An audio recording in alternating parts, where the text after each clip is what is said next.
ए हूँ से जगह सप्तशଯ୍ୟା ढेଙ୍କାନାଳର। तो मुझे आसी प्रथम थर पर जगह किंतु आम गाड़ी आनी बाइक आनी बाइक तो उपरको आम नहीं पालु नहीं बाइकटा उपरको नहीं पालु नहीं कि कारण उठिलानी उपरको माने एते उच्चा पूरा पहाड़ एते उच्चा आपको देखिए आगे मो वीडियो आप बन रुँ एते उच्चा उपरको आम उपरको नहीं पालु बाइक तो देखो देखी देखी चलते कौन सब ये जगह सब गाँ पटे पूरा जंगल गाँ पटे पूरा जंगल उपरको आम आहरी उपरको जी देखो मैंने आपको बोधे जो झरणा आगु पानी सब जो गोल कुल कुल हुए सब जर जर जर हुए आपको कल शब्द शुभुथ यही डाण पट साइड में जो कैमेरा कर मे भी आपको सुविधा था पारे आपको सुविधा थाई पारे आपको एमती स्टैंड सिस्टम भी कर स्टैंड रखी गाड़ी बाकी आपण मैंने जब आउट सप्तशଯ୍ୟା केवे भी गाड़ी फाड़ी नहीं आस से भी गाड़ी फाड़ी किसी आनी ना अलग लोक जो आसन सब गाड़ी सब चलते बट आम जानी पलि जापारू नहीं कि आप जब आस गाड़ी फाड़ी नहीं ऊपर के आस गोटे बहुत बड़ा पहाड़ पर आपको चढ़ाई पड़े तो बहुत बड़ा पहाड़ पर चढ़ाई पड़े आप गाड़ी आणुच्च आप चिंता करूँ जी आप गोटे पहाड़ पर गाड़ी ऊपर नौ पहाड़ उपर गाड़ी आप नौ तो जीवन ना ओबियसली से जीवन जमितिया गाड़ी तलू खसो गाड़ी आप तो जी गाड़ीटा भी जीव सेमती कि सिने आम सहित होता बट आम ठीक टाइम पूर्व गाड़ी को रखीदेलु गाड़ी स्टाण्ड देखो कौन सब मानने एरिया देखो सप्तशଯ୍ୟା जोटा कहते ढेଙ୍କାନାଳ फेमस जगह सप्तशଯ୍ୟା से जगह को आम देखो चलिया भी आमको मैंने आस्ते आस्ते स्ट्रगल करा पड़ू हाँ ये देखो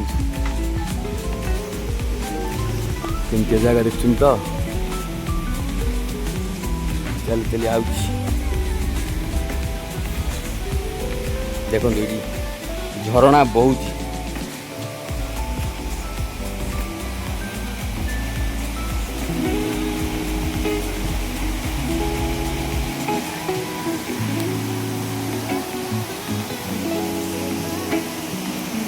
जोटा आपको किसी समय पूर्व कहते कि गोटे कुलु कुलु शब्द होती झरणार आपड़ा शुणी पार्टी तो सो सु शब्द कुलु कुलु शब्द यहाँ ये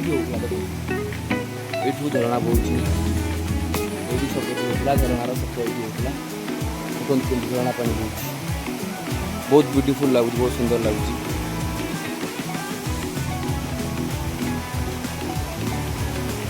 देखते बड़ देखो चली चली जाऊँ पहाड़ उपर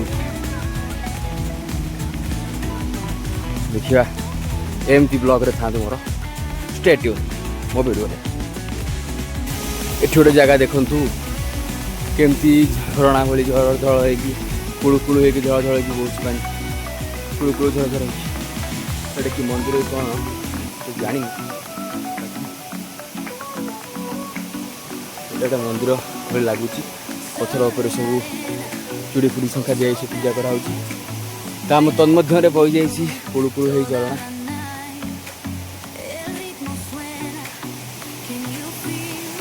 स्टे ट्यून होकर रुहतु मो वीडियो रे आगको आहरी बहुत जिनस जाना पाइबे मो वीडियो माध्यम तो देखो झरणार कुड़कुड़ शब्द झरणार कुड़कुड़ शब्द आ सो सो शब्द पाखर आपको मुझे देखा झरणार कुड़कुड़ शब्द आ सो सो शब्द सु सु शब्द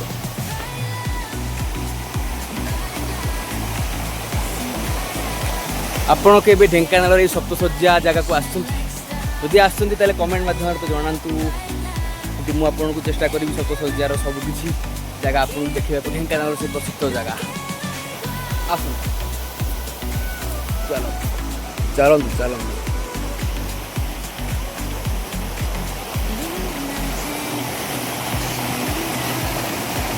देखो कमी क्यू पुड़े पानी बोल जाए आ भर जो फोन गली पड़ो आउ कदा भी मिलनी असंभव मिलवा मैंने कह गले बाट सरुनी आम चलीचु चलीचु चलीचु सप्तशଯ୍ୟା को कि बाट सरुनी सप्तशଯ୍ୟାର सब भ्यूज व्यू सब गोटी गोटी गोटी गोटी गोटी गोटे गोटे गोटे पर आमको देखा मिलूँ तो स्टे ट्यून रुहतु मो वीडियो रे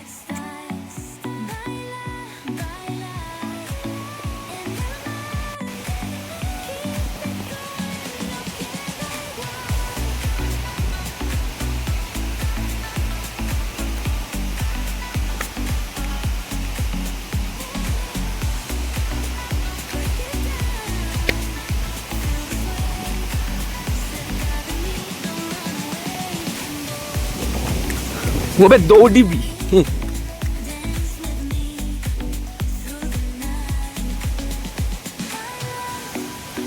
ଦୌଡ଼ି ବି ବେଶୀ ହଉନାହିଁ କାରଣ ପାହାଡ଼ ଉପରକୁ ମୁଁ ଚଢ଼ିଛି। ଯେତିକି ଦୌଡ଼ି ହଉଛି ବାସ୍ ସେତିକି ଦୌଡ଼ୁଛି।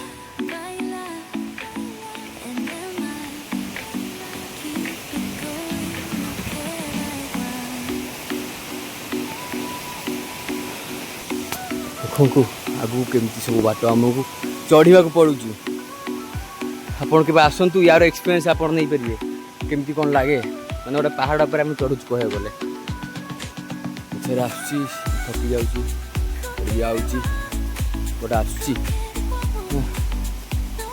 ମୋର ବି ଝାଳ ବାହାରିଗଲାଣି, ତଥାପି ମୁଁ ଦୌଡ଼ୁଛି, ଚାଲୁଛି, ଥକିନି। ଆପଣ ଥରେ କେତେବେଳେ ଆସନ୍ତୁ ସପ୍ତଶଯ୍ୟା ଢେଙ୍କାନାଳର, ଜାଣିପାରିବେ ପାହାଡ଼ ଉପର ଚଢ଼ାର ଏକ୍ସପିରିଏନ୍ସଟା କେମିତି। ଦେଖନ୍ତୁ ମୋ ମୁଣ୍ଡ ସାରା, ଗାଲ ସାରା, ମୁହଁ ସାରା ସବୁଆଡ଼େ ଝାଳ ହେଲେ ବି शेर अभी भी जिंदा है। ଏବେ ଏଠି ଦେଖନ୍ତୁ କେମିତି ଆମକୁ ଉପରକୁ ଉଠିବାକୁ ପଡ଼ିବ। ଇଏ ଦେଖନ୍ତୁ ଭିଡ଼ିଓରେ ଭଲ ଭାବେ ଦେଖନ୍ତୁ, ଦେଖୁଛନ୍ତି ତ 3x କରିଦେଇଛି 1x। ଏବେ ଦେଖନ୍ତୁ କେମିତି ଆମକୁ ଉଠିବାକୁ ପଡ଼ିବ ଉପରକୁ, ଦେଖୁଛନ୍ତି ତ। ପୁଣି ଆମକୁ ଉପରକୁ ଉଠିବାକୁ ପଡ଼ିବ। କେତେ ପୁରା ପାହାଡ଼ ପାହାଡ଼ ଉପର ଦେଇକି ପୁରା ଆମକୁ ଉଠିବାକୁ ପଡ଼ିବ। ଦେଖୁଛନ୍ତି ତ, ଭିଡ଼ିଓରେ ଷ୍ଟେଟ୍ ନେଇଥାନ୍ତୁ। ଦେଖନ୍ତୁ ଜାଗା କେମିତିଆ, ଜାଗା ସବୁ କେମିତି ଦେଖନ୍ତୁ।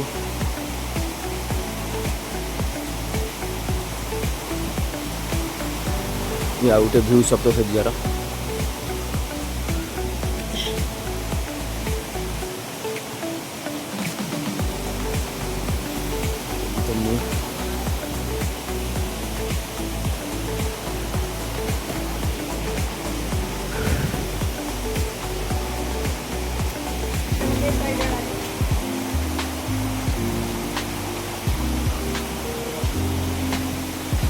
ପୁଣି ଦେଖନ୍ତୁ ଉପରକୁ ଆମେ ପୁଣି ଚଢ଼ିବୁ। କେମିତିଆ ସିଡ଼ି, କେମିତି କ'ଣ ସବୁ ହେଇଛି ଦେଖନ୍ତୁ। ଏମିତି ଗୋଟେ ସିଡ଼ିରେ ଆମେ ଚଢ଼ିବୁ, ଚଢ଼ିକି ଯିବୁ। ବୁଝିପାରୁଥିବେ ସେ ଝରଣା କୁଳୁ କୁଳୁ ସୁ ସୁ ଶବ୍ଦ ହେଇକି ବହି ଚାଲିଛି। ପାହାଚ ଉପରକୁ ଆମେ ଆହୁରି ଚଢ଼ିବୁ। ଷ୍ଟେଟ୍ୟୁ ନେଇକି ମୋ ବ୍ଲଗରେ ଥାନ୍ତୁ। ଷ୍ଟେଟ୍ୟୁ ନେଇକି ମୋ ବ୍ଲଗରେ ଥାନ୍ତୁ। ବ୍ଲଗ ତ ନୁହଁ, ଭିଡ଼ିଓରେ ଥାନ୍ତୁ ଆପଣ। ଷ୍ଟେଟ୍ୟୁ ନେଇକି ଦେଖନ୍ତୁ ଆଗକୁ କ'ଣ ଅଛି। ଏ ନଜାରାଟାକୁ ଥରେ ଦେଖନ୍ତୁ, କେତେ ସୁନ୍ଦର ଲାଗୁଛି।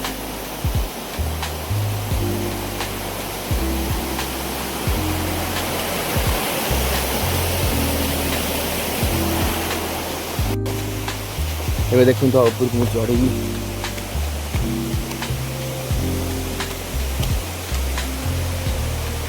କିନ୍ତୁ ଏତେ ଉପରକୁ ଚଢ଼ିବାକୁ ପଡ଼ୁଛି ତ ମୁଁ ଜାଣିନି।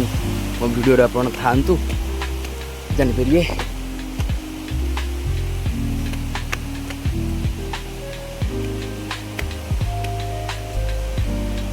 ଚଢ଼ିବାକୁ ପଡ଼ିବ, ଚଢ଼ିବାକୁ ପଡ଼ିବ।